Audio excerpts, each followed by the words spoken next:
Praise the lord. ప్రభువు మన రక్షకుడు అయిన యేసుక్రీస్తు వారి అతి పరిశుద్ధమైన నామం మీ అందరికీ వందనాలు.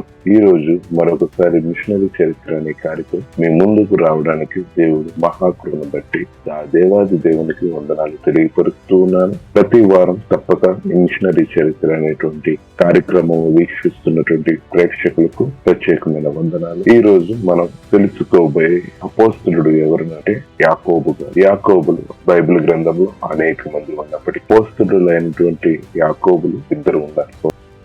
కుమారుడు యాకోబు, జబదయి కుమారుడు యాకోబు. ఈ రోజు మనం తెలుసుకోబోయేది జబదయి కుమారుడు యాకోబు గారి గురించి. ఒక చిన్న విన్నపం ఏంటంటే, వీక్షిస్తున్న మీరు మీ తోటి విశ్వాసులకు ఎవరైనా వాక్యంలో బలపడే వారికి ఈ యొక్క మిషనరీ చరిత్ర కార్యక్రమంలో ఫార్వర్డ్ చేయవలసిందిగా ప్రేమపూర్వకంగా తెలియపరుస్తున్నాం. ఎందుకంటే రెఫరెన్స్ తీసుకొని మీ వద్దకు తీసుకురావడానికి వెనుక అనేకమైనటువంటి ప్రయాసం ఉన్నది. దయచేసి గమనించగలరు. మీ విలువైనటువంటి అభిప్రాయం కూడా కామెంట్ రూపీపరచండి. తద్వారా అనేక మందికి ఈ యొక్క పరిచర్య చేరడానికి ఉపయోగపడుతుంది. మీరు ఏ విధంగా ఆశీర్వాదం, అదే విధంగా మిగిలిన వారికి కూడా ఆశీర్వాదం పొందుకుంటే ఇది ఉపయోగపడుతుంది. భక్తుల జీవితాలు ఎందుకు అని గనక గమనించడే, భక్తులు ఎలా జీవించారో తెలిస్తేనే మనం ఎలా జీవించాలో అనేటువంటిది ఒక అవగాహన వస్తుంది అన్న తలంపుతో ఈ యొక్క మిషనరీ చరిత్ర కాండానికి దేవుడు రూప చూపాడు. అయితే ఈ వీడియోలోనికి వెళ్దాం. జబదయి కుమారుడు యాకోబు. ఈయన చరిత్రను మనం గమనించినట్లయితే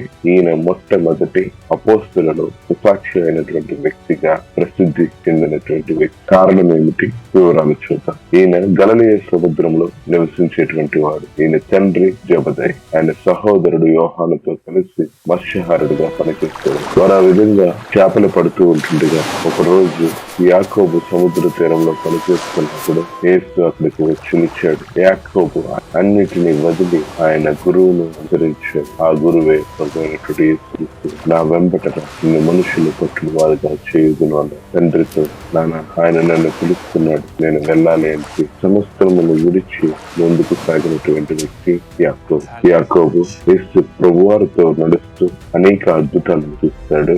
యాయూరు కుమార్తెను లేపబడి గాలి అలలు సముద్రం ఆగిపోవటము, 5 రొట్టెలు 2 చేపలు 5,000 మందికి పంచిపెట్టడము, ఇలా అనేకమైనటువంటి స్వస్థత కార్యాలను, అద్భుత కార్యాలను తన కనులారా చూసినటువంటి యాకోబు ఒక రోజు పర్వతముపై యేసు ప్రభు వారు ప్రార్థన చేయుచుండగా ఆ యొక్క మహిమతో ఉన్నప్పుడు మోషే ఏలియాతో నడుచుండగా యాకోబు నిశ్చయముగా ఈయన దేవుని కుమారుడని నమ్మినటువంటి వ్యక్తి. ఒకసారి యాకోబు యోహాను తల్లి తన కుమారును ఆయన రాజ్యంలో కుడివైపును ఎడమవైపును కూర్చుండమని యేసు అడిగినప్పుడు వారికి యేసు, అది నా చిత్తములో లేదు గాని మీరు నిజముగా నా పాత్రలోనిది త్రాగుదురు అని వాగ్దానమును చేత పట్టుకుని ముందుకు సాగినటువంటి గెత్సేమని తోటలో యాకోబు యేసుతో ఉన్నప్పుడు అతడు నిద్రతో పోరాడి ప్రభు యొక్క లోతైన బాధను చూసి ఒక్క గడి అయినా మేలుకొని ఉండలేరా, ఒక్క గడి అయినా ప్రార్థన చేయలేరా అని ప్రభు వేరు అడిగిన అటు తర్వాత యేసు ప్రభు వారిని సిలువ వేయడము, సమాధి చేయబడటము, పునరుద్ధానమైన తర్వాత పెంతెకోస్తు దినమున పరిశుద్ధాత్మతో యాకోబు ధైర్యముగా యెరూషలేములో సువార్తను ప్రకటించసాగాడు. ఈయన పరిచర్య యెరూషలేము, యూదయ లాంటి ప్రాంతంలో సాగింది. ఈ విధంగా యూదయ యెరూషలేములో పరిచర్య చేస్తూ ఉంటుండగా హేరోదు అయినటువంటి అగ్రిప్ప రాజు చేత యెరూషలేములో తల నరికి చంపబడ్డాడు. ఆ యొక్క వచనం మనం అపోస్తల కార్యములు 12:2 మనం చూడవచ్చు. ఈ విధంగా మొట్టమొదటి అపోస్తలుడిగా హతసాక్షి కాబడినటువంటి వ్యక్తిగా యాకోబు, జబదయి కుమారుడు యాకోబు నిలిచారు. చివరిలో యాకోబు మాట్లాడేటటువంటి మాట గనక మనం గమనించినట్లయితే, ప్రభు యేసు నా ఆత్మను నీ చేతులు అప్పగించినాడు అని ఆయన తన ప్రాణమును విడిచాడు.